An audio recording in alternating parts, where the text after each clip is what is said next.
YY Subbareddy తిరుమలకు వచ్చి ప్రమాణం చేయడానికి కూడా సిద్ధంగా ఉన్నా చెప్తున్నాడు. నేను తప్పు చేయలేదని చెప్తున్నాడు ఆయన. అంటే దీన్ని లీగల్ నమ్మాలి.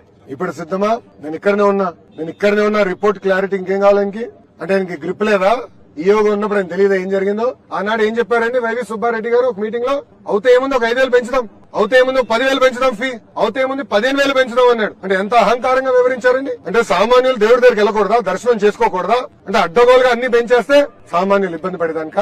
ఆ వీడియో కూడా బయటకు వచ్చింది. మీడియా మిత్రులందరి దగ్గర ఉంది ఆ వీడియో. నేను సూటిగా ప్రశ్నిస్తున్నా, అది చెప్పింది అవునా కాదా? ఎస్, నేను తిరుపతిలో ఉన్నా, రండి, నేను ప్రమాణం చేశాను, నేను సిద్ధంగా ఉన్నా, దాంట్లో ఎలాంటి సందేహం లేదు. ఇంకా రిపోర్ట్లు వచ్చిన తర్వాత నేను భయపడాలండి? చాలా క్లారిటీగా ఉంది. వైవి సుబ్బారెడ్డి గారు కూడా నేను సూటిగా ప్రశ్నిస్తున్నా. గతంలో మీరు ఇలానే పింక్ డైమండ్ రాజకీయాలు చేశారు. ఆనాడు ప్రత్యేకంగా నా పైన, మా ముఖ్యమంత్రి చంద్రబాబు నాయుడు గారి పైన ఆరోపణలు చేశారు. దేవుడు పింక్ డైమండ్ ఏదో దొంగలిచ్చామని.